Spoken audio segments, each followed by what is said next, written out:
Students कैसे हैं आप सब। आई होप आप सब बढ़िया होंगे। तो आइए आपकी क्लास का एक और क्लास 7th का बेसिकली इंग्लिश का पेपर सोल्व करते हैं।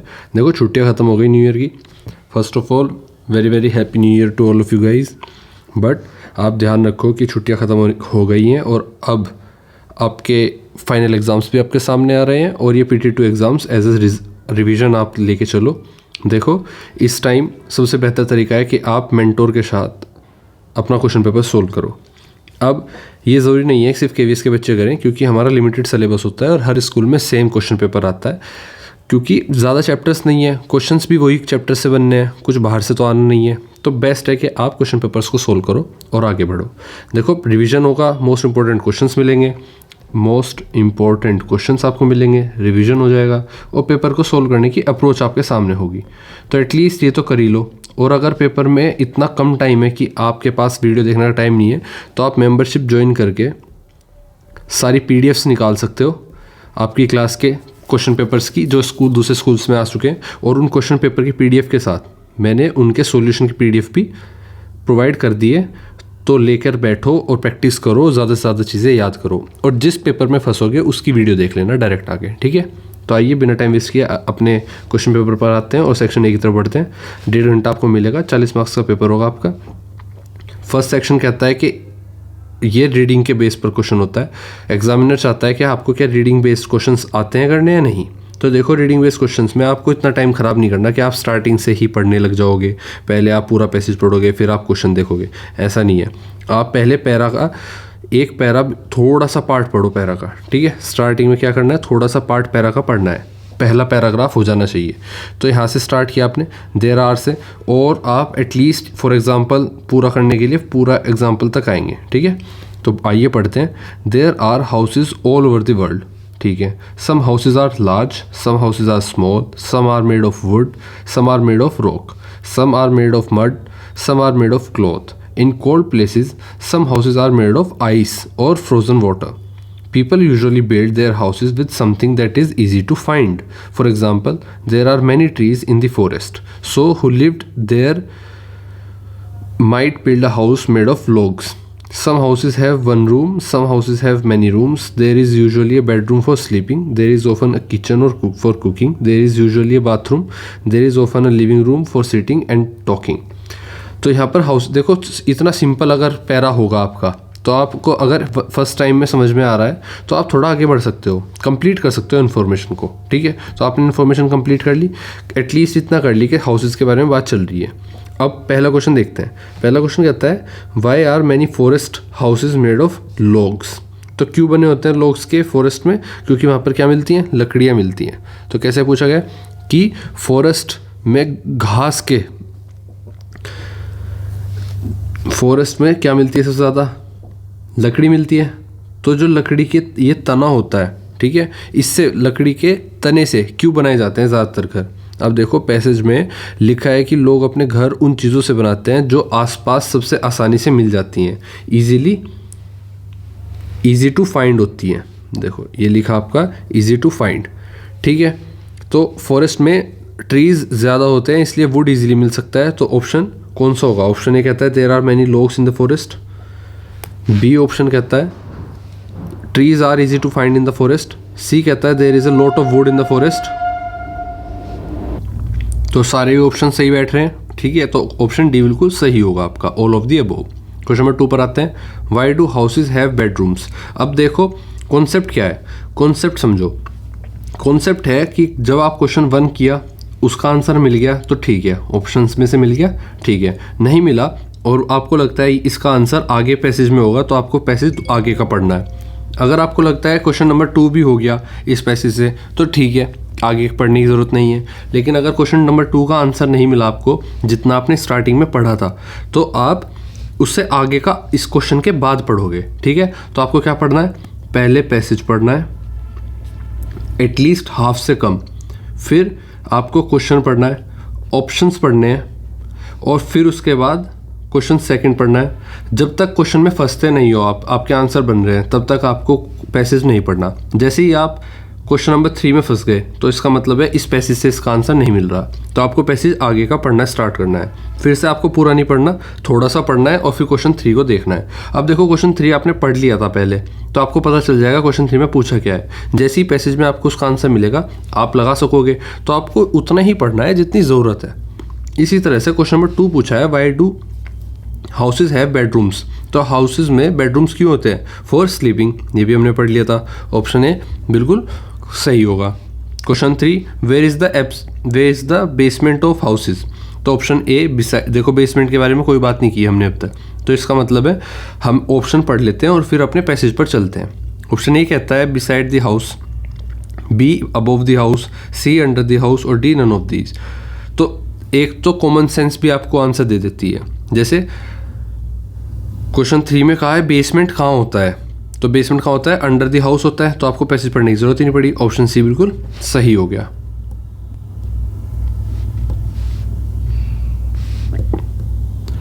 नेक्स्ट क्वेश्चन नंबर 4 कहता है हाउसेज हैव डोर्स। तो option A so people can enter and exit, so people can sleep, so people can cook and eat or D both A and B. तो A क्या है? So people can enter and exit, B क्या है? So people can sleep. तो देखो आपका answer A होगा सिर्फ, जिससे कि लोग अंदर आ सके और बाहर जा सके, इसलिए डोर्स होते हैं। क्वेश्चन नंबर 5 पर आते हैं, houses have windows too. Windows किस लिए होती है हाउसेज में? Option A let people go outside, let people look outside, let air into the house from outdoors और बोथ बी एंड सी। तो both B and C are correct, option D बिल्कुल सही होगा।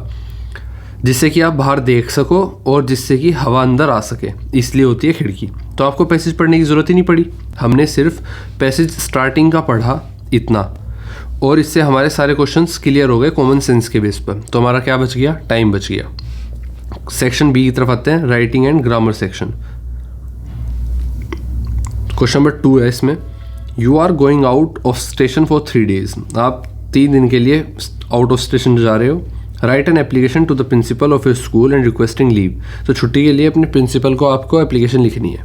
अब देखो एप्लीकेशन लिखने का एक फॉर्मेट होता है, उस फॉर्मेट को हमेशा फॉलो करना है। फॉर्मेट के नंबर होते हैं, ऐसा नहीं है आप चीज़ें छोड़ दो।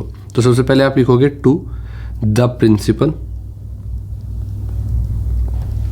उसके बाद अपने स्कूल का नाम और अपना एड्रेस, स्कूल का नाम और प्लेस। इसके बाद आप सब्जेक्ट लिखोगे। अब मैं इसको प्रॉपर तरीके से यहाँ पर बता देता हूँ आपको।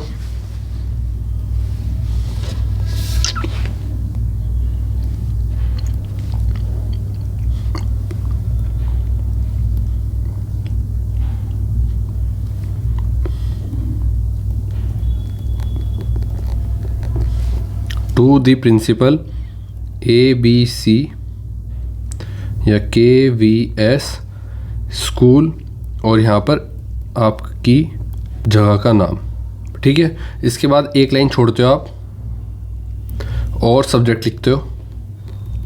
सब्जेक्ट क्या है? सब्जेक्ट है आपका application for 3 days leave.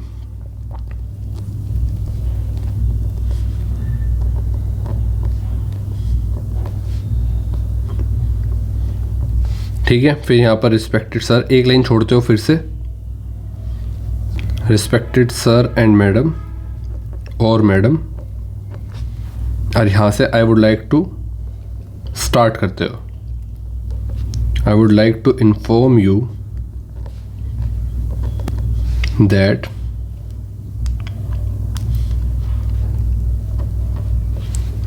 I am going out of station with my family, ठीक है, for 3 days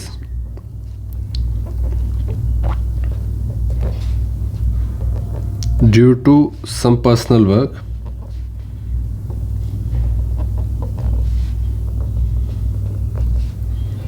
therefore I kindly request you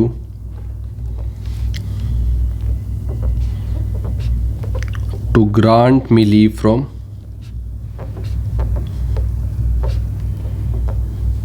dash to dash. ठीक है, फिर इसके बाद आप एप्लीकेशन में लास्ट की लाइन जो है वो थोड़ा ध्यान से लिखते हो कि आई अश्योर यू दैट आप प्रिंसिपल को यकीन दिलाते हो कि मैं आने के बाद अपना होमवर्क कंप्लीट कर लूँगा जो भी मेरा छूट जाएगा. I will complete all my pending work after returning.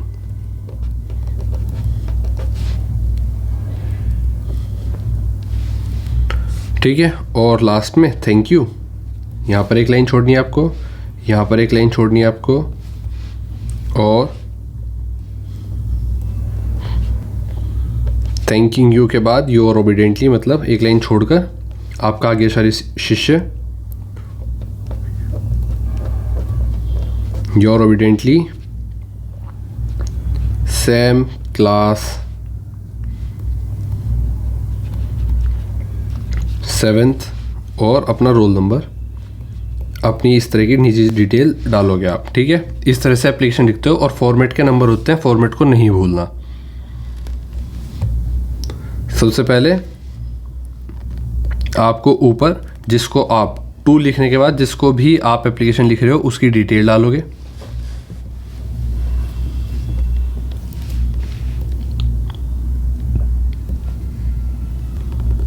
फिर आप सब्जेक्ट डालोगे, फिर आप रिस्पेक्टेड लिखकर संबोधित करोगे उन सर या मैडम को, और फिर अपना मैटर लिखोगे.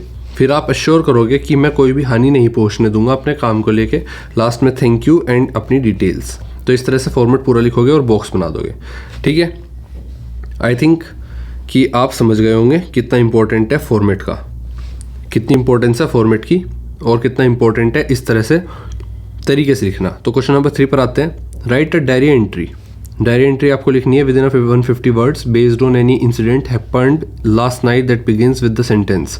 देखो आपको एक डायरी एंट्री लिखनी है जो कि उसमें कोई भी डायरी एंट्री होती है अपने पर्सनल काम के लिए, किसी को आप देते नहीं हो, किसी के लिए आप लिखते नहीं हो, अपने लिए लिखते हो. तो अपने लिए लिखने के लिए आपको वो डे, डेट, जगह, टाइम ये सब मेंशन करने के बाद अपनी कहानी खुद लिखते हो आप. इसमें कहा गया है कि आपको एक ऐसा इंसिडेंट लिखना है जो कि पिछली रात हुआ था और वो उसकी शुरुआत करनी है इन शब्दों से.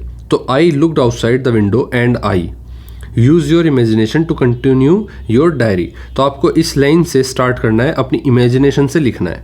ठीक है. अब आइए अपनी इमेजिनेशन से अपनी डायरी एंट्री लिखते हैं.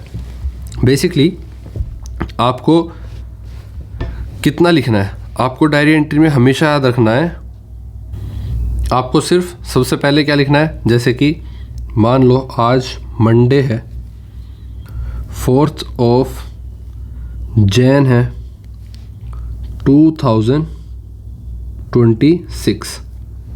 ठीक है. आपने ये डे और डेट डाल दी. इसके बाद आप टाइम डाल दोगे 9 PM और लास्ट में आप डियर डायरी. जो आपको गिवन लाइन थी वो कौन सी थी, वो थी कि last night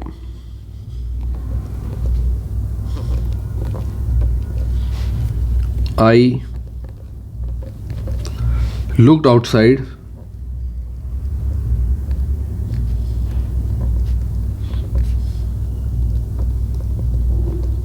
the window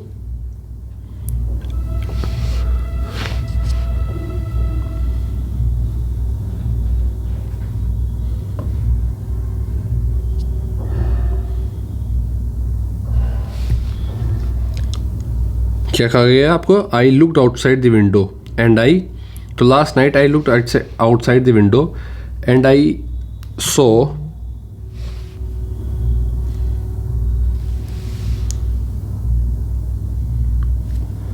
and I यहाँ से लिखना था, यहाँ से आगे लिखते हैं and I saw heavy rain.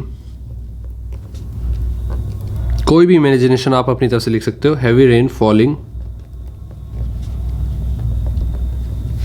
from the dark sky.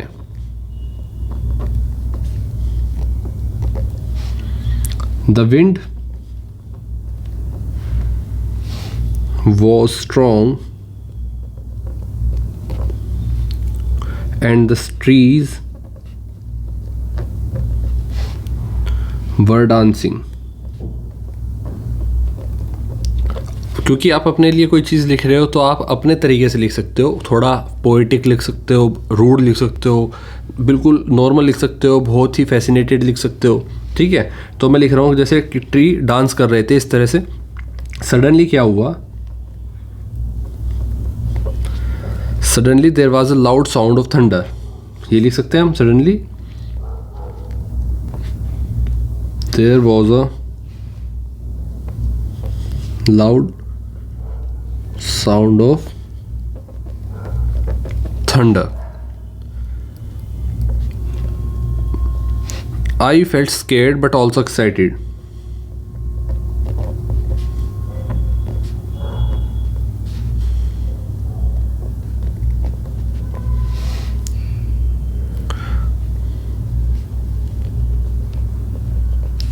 The streets were, क्या लिख सकते हैं, streets were empty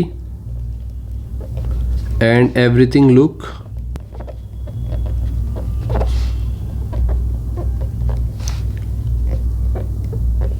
quiet and mysterious. अजीब सी शांति थी और बहुत ही मिस्टीरियस सा लग रहा था रोड पर देखने पर। आई sat near the window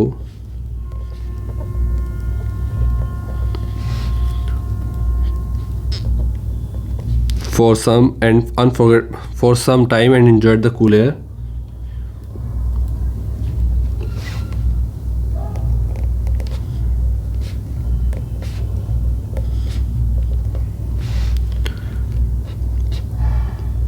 It was a beautiful and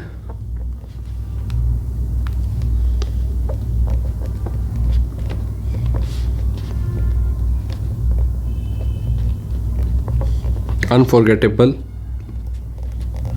night. I went to sleep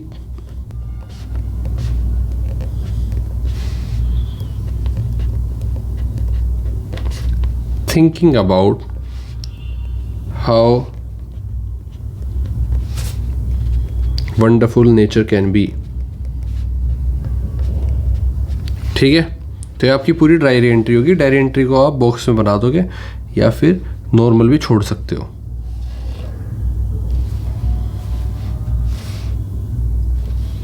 ठीक है, नेक्स्ट क्वेश्चन तो बढ़ता है question number 4। Identify the present tense from the following sentences. इसमें आपको प्रेजेंट टेंस बताना है क्या होगा। तो we have visited many countries first है, और it is raining cats and dogs. तो देखो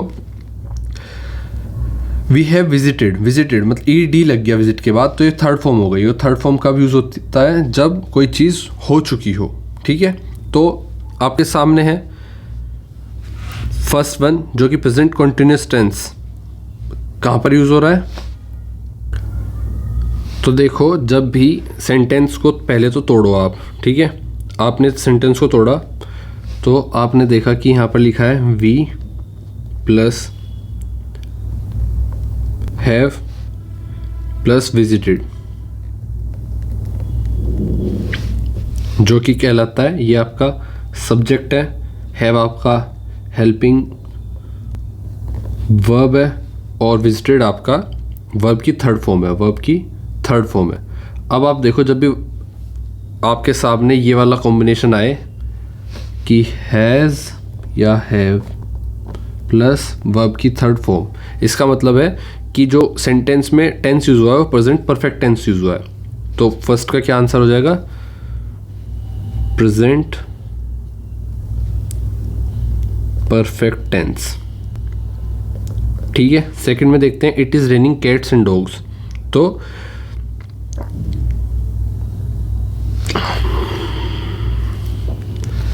जहाँ देखते हैं कहाँ पर है,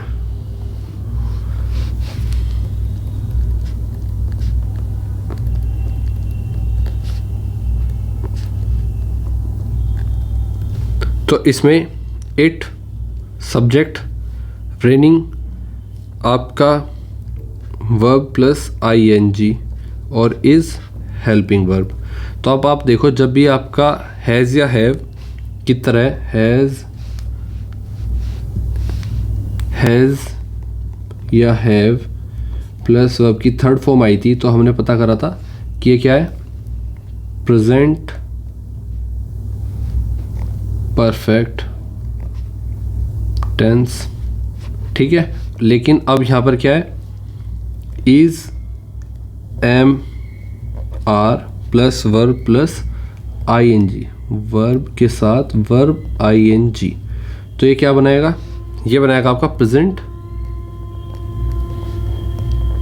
कॉन्टिन्यूअस टेंस। याद रखना, ये आपका आंसर हो गया। ठीक है, नेक्स्ट क्वेश्चन की तरफ बढ़ते हैं। देखो एक चीज़ और देखो, ये बहुत अजीब सा सेंटेंस है, it is raining cats and dogs. देखो इसका साफ मतलब है कि इस वक्त बहुत तेज़ बारिश हो रही है, एक्शन अभी चल रहा है, रेनिंग का मतलब चल रहा है। कैट्स एंड डॉग्स ये एक तरह का आप मान लो मुहावरा काइंड ऑफ है कि it is raining cats and dogs, मतलब बहुत गंदी तरह से बारिश हो रही है। बी ऑप्शन पर आते हैं, fill in the blanks using prepositions. तो फर्स्ट क्वेश्चन है आपका, फर्स्ट पार्ट है when will you bring gift dash me with for to, तो आपके हिसाब से क्या लगेगा वो आपको यहाँ पर बताना है। सेकंड वाला है he said dash Lisa and Nancy among between, तो दोनों के बीच में, या दोनों, हम दोनों ही वर्ड को ऐसा लगता है हमें कि अमंग भी ठीक बैठेगा और बिटवीन भी ठीक बैठेगा। ठीक है, तो आपको याद रखना है, इसमें कोई गलती नहीं करनी है हमेशा।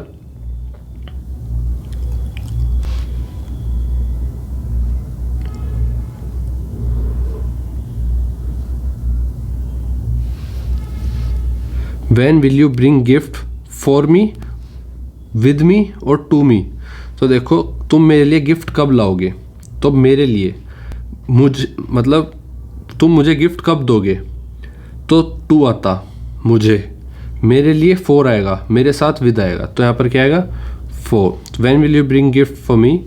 सेकेंड वाला है he said dash Lisa and Nancy, तो ही सेड बिटवीन लीजा, वो उन दोनों के बीच में बैठा था। अगर लिखा है अमंग तो उन दोनों के साथ, तो बिटवीन आएगा।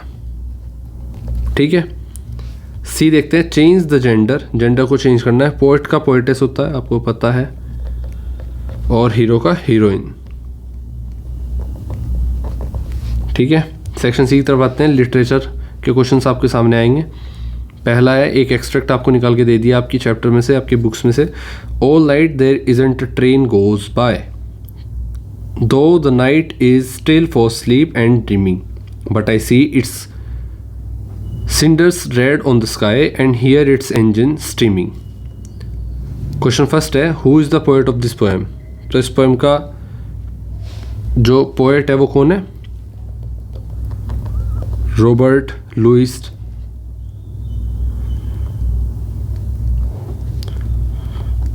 स्टीवेंसन।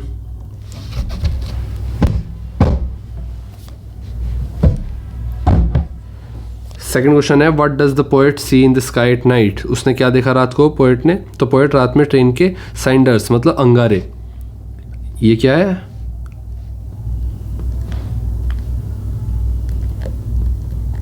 अंगारे देख रहा था। ठीक है, अंगारे देखता है, तो ऑप्शन ए है the moon and stars, birds flying, the train's red cinders or a lighting storm, तो ऑप्शन सी बिल्कुल सही होगा।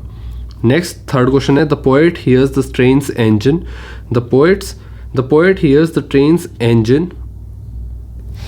क्या करता हुआ, इंजन क्या करता हुआ, स्टीमिंग, धुआं छोड़ता हुआ। ठीक है, छुक छुक छुक छुक।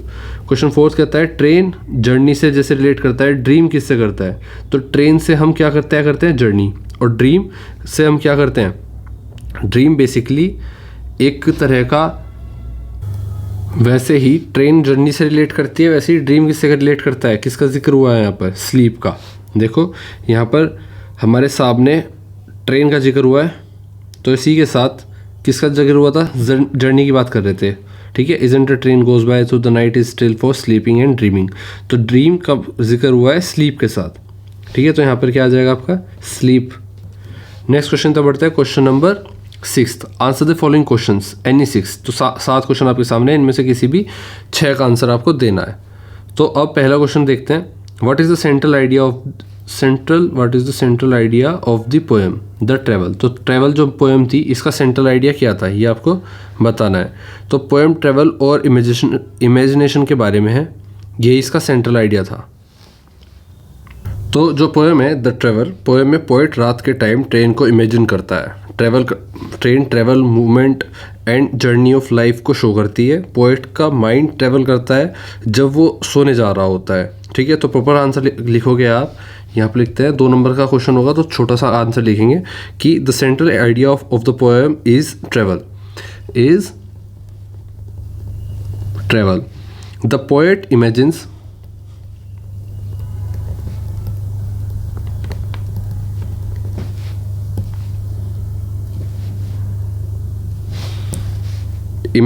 a train journey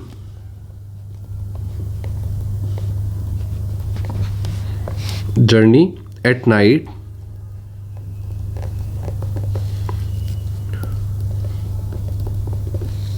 which shows movement,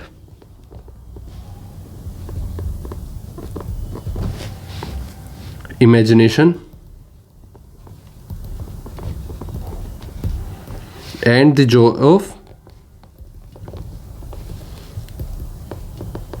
travel. ठीक है, ये आपका प्रॉपर आंसर हो गया. क्वेश्चन नंबर बी देखते हैं. The watchman says my tunnel my leopard why do you think he uses my for them. तो उसने टनल को माई कहकर और लेपर्ड को माई कहकर क्यों बुलाया था? क्या सोचते हो आप इस बारे में? तो वॉचमैन माई वर्ड क्यों यूज़ करता है, ये आपको प्रॉपर आंसर देना है. देखो, वॉचमैन अपनी ड्यूटी को सिर्फ जॉब नहीं मानता, वो अपनी जिम्मेदारी से इमोशनली जुड़ा हुआ होता है. ठीक है, इसलिए सब कुछ अपना लगता है उसे, इसलिए वो माई लगा के बोलता है. तो आप लिखोगे दी watchman uses the word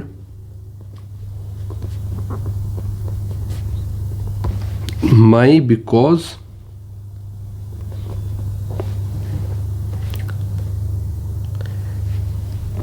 he feels a sense, ये लिख सकते हैं सेंस ऑफ ओनरशिप, लिख सकते हैं sense of ownership and responsibility towards his duty and surroundings. ठीक है, नेक्स्ट क्वेश्चन पर आते हैं. ए हो गया, बी हो गया, सी पर आते हैं. Why did Arunima join paramilitary forces. तो अरुणिमा ने क्यों पैरामिलिट्री फोर्सेस को ज्वाइन किया? देखो, अरुणिमा डिसिप्लिन लाइफ जीना चाहती थी और देश की सेवा करना चाहती थी. वो स्ट्रॉन्ग और इंडिपेंडेंट बनना चाहती थी, इसलिए उसने ज्वाइन किया. तो प्रॉपर आप आंसर इस तरह से लिखोगे कि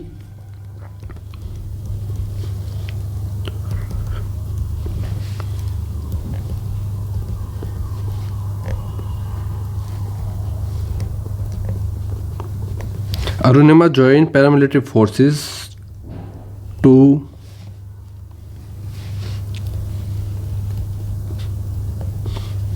serve the nation and to live a disciplined and strong life.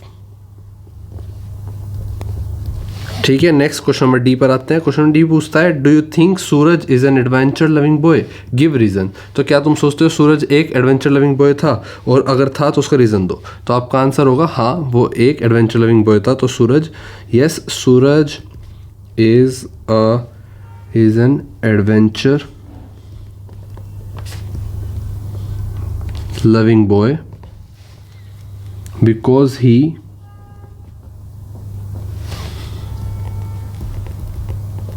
likes exploring new places and taking risks. ठीक है, नेक्स्ट क्वेश्चन पर आते हैं. क्वेश्चन नंबर ई, डी हो गया हमारा. ई आते हैं how did Arunima train for her dream. तो कैसे उसने अपने सपने के लिए अपने आप को ट्रेन किया. तो देखो, अरुणिमा ने अपने ड्रीम के लिए ट्रेनिंग कैसे की. तो एक्सीडेंट के बाद भी अरुणिमा ने गिव अप नहीं किया, उसने हार्ड फिजिकल ट्रेनिंग की, प्रैक्टिस और स्ट्रॉन्ग डिटर्मिनेशन से अपना गोल अचीव किया. तो आप लिखोगे कि sorry, Arunima trained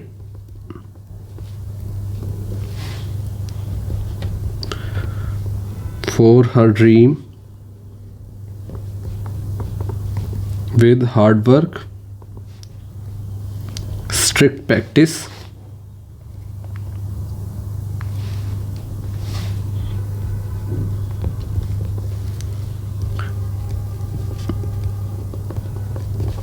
and strong determination despite many difficulties.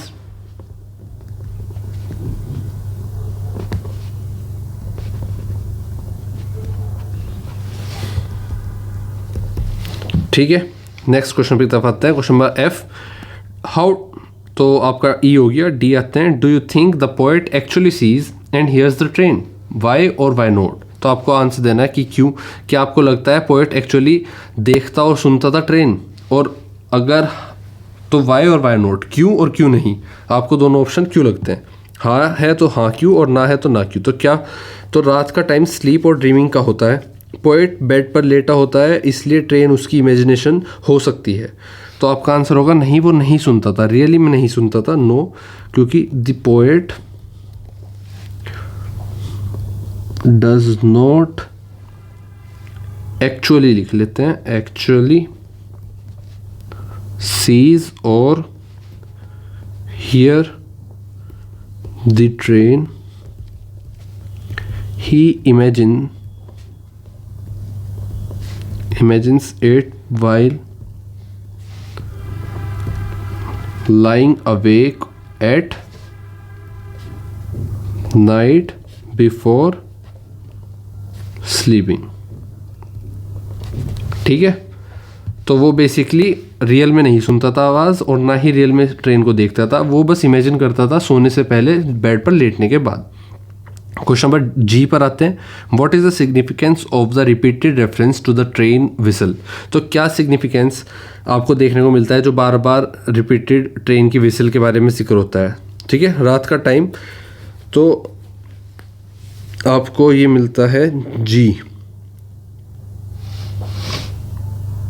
तो रिपीटेड विसल का रेफरेंस क्या है और उसकी सिग्निफिकेंस क्या है, मतलब उसकी इंपॉर्टेंस क्या है, ये बताना है आपको। ठीक है, तो पोएम में ट्रेन विसल का जिक्र बार बार इसलिए आता है क्योंकि ट्रेन विसल रात की साइलेंस को तोड़ती है। ये विसल मूवमेंट और ट्रेवल का सिंबल है। पोएट जब सोने जाता है तब विसल उसकी इमेजिनेशन को जगाती है। विसल पोएट को एक ड्रीम लाइक जर्नी पर ले जाती है, इसलिए विसल सिर्फ साउंड नहीं है बल्कि ट्रेवल, इमेजिनेशन और ड्रीम को शो करती है यहाँ पर। तो आप लिख सकते हो इसमें कि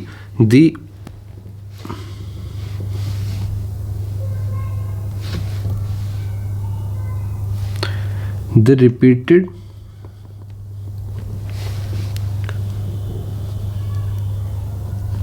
reference to the train whistle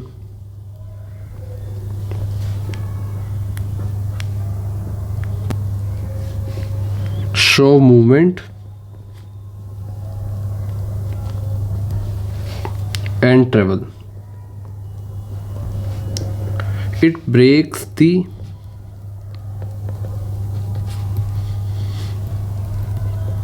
silence of the night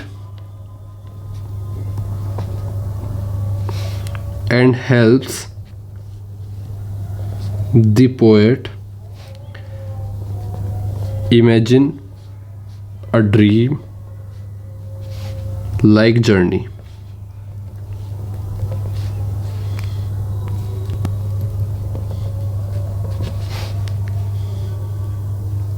dream like journey. ठीक है, ये प्रॉपर आपका आंसर हो गया। नेक्स्ट क्वेश्चन तक बढ़ते हैं। क्वेश्चन नंबर 7 आपके सामने, answer any one of the following question.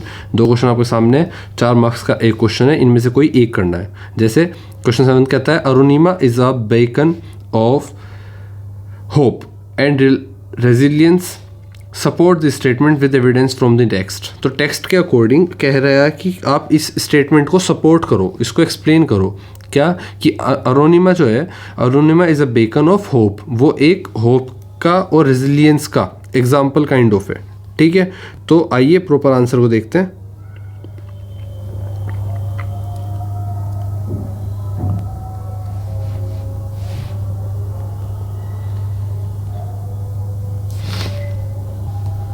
तो बेसिकली अरुणिमा जो है वो, अरुणिमा ने लाइफ में बहुत बड़ा एक्सीडेंट फेस किया था, उसके बाद भी उसने गिव अप नहीं किया। उसने अपने ड्रीम के लिए हार्ड ट्रेनिंग की, प्रॉब्लम्स के बावजूद उसने पॉजिटिव एटीट्यूड रखा, इसलिए वो दूसरों के लिए इंस्पिरेशन बन जाती है। और यही बताने की कोशिश की गई है कि अरुणिमा होप और स्ट्रॉन्ग विल पावर मतलब कि रेजिलियंस की एग्जाम्पल कैसे है। ठीक है, तो प्रॉपर आंसर आपका 4 नंबर का है, तो अच्छा खासा बड़ा लिखना होगा हमें। तो आइए लिखते हैं कि Arunima is a beacon of hope and resilience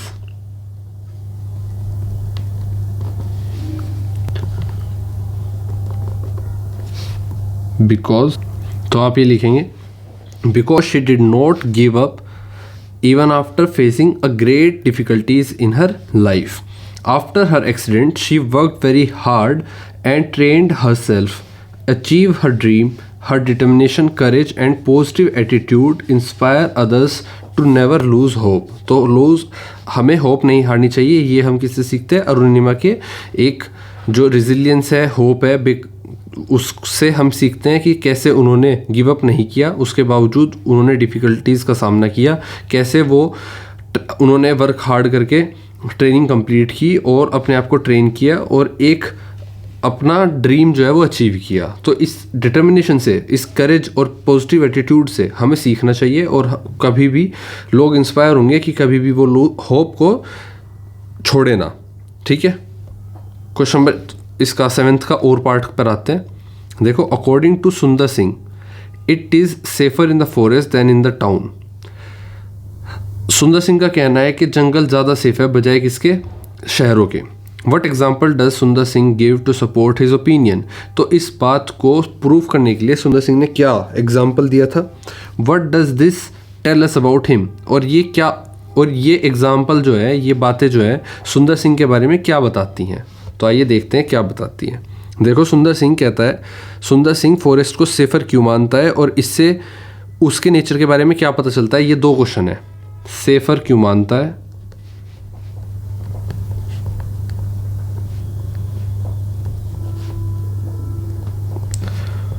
और उसके नेचर के बारे में क्या पता चलता है। ठीक है, तो सुंदर सिंह कहते हैं कि टाउन में लोग ज़्यादा डेंजर क्रिएट करते हैं। तो बेसिकली सुंदर सिंह कहता है कि टाउन में लोग ज़्यादा डेंजर क्रिएट करते हैं, फॉरेस्ट में एनिमल्स अपने रूल्स फॉलो करते हैं, वो नेचर को समझता है और रिस्पेक्ट करता है नेचर की, ये उसकी विजडम और एक्सपीरियंस दिखाता है। इतना क्लियर हुआ। अब इसको लिखेंगे कैसे, आइए देखते हैं। मैं लिख लेता हूँ फिर डायरेक्ट पहुँचते लिखने हुए। तो ये दर्शाता है कि सुंदर सिंह बिलीव करते थे किसमें? कि forest is safer than the town because animals do not harm without any reason while humans can be more dangerous. तो जानवर कभी भी बिना किसी रीज़न के हमला नहीं करता, लेकिन इंसान वहीं पर बहुत ज़्यादा खतरनाक है। इससे क्या पता चलता है? His deep connection to the wild. तो जंगल और नेचर के साथ सुंदर सिंह का डीप कनेक्शन दिखाई देता है। एंड प्रेफरेंस, क्या प्रेफरेंस दिखती है? फॉर इट्स पीस, उसकी पीस के प्रति बजाय सिटी के केओस से। सिटी के केओस में रहना पसंद नहीं है, पीस में रहना पसंद है जंगल की। और रिवील करता है हिम एज अ फेयरलेस, वो बिल्कुल भी डरते नहीं है और पार्ट ऑफ द फॉरेस्ट है, फॉरेस्ट के बैलेंस के पार्ट है। ठीक है, तो part of the forest balance. इस तरह से आप सुंदर सिंह के बारे में ये जानते हैं और सुंदर सिंह ये बिलीव करते हैं। आई होप तुम्हें आंसर समझ में आए होंगे और क्वेश्चन पेपर की हेल्प मिलेगी, तुम अपने पेपर को बेहतर परफॉर्म करोगे। मिलते हैं आपसे आपकी क्लास के नेक्स्ट क्वेश्चन पेपर को सोल्व करते हुए। तब तक के लिए बाय दोस्तों, and all the best for your upcoming exam. Tension नहीं लेनी है, ज़्यादा कम टाइम है तो आप मेंबरशिप ज्वाइन करके सारी PDFs एक साथ ले लो, और अगर टाइम है तो वीडियो देखते रहो, मेंबरशिप मत लो, कोई दिक्कत नहीं है। बाकी बस रिक्वेस्ट इतनी है, जो बच्चा नया है आप में से वो फैमिली का मेंबर बन जाए, चैनल को सब्सक्राइब कर दो, और कमेंट्स में अगर कोई बात करते हो तो आप सर कह के नहीं भैया कह के बात किया करो। मिलते हैं आपसे, तब तक के लिए बाय दोस्तों।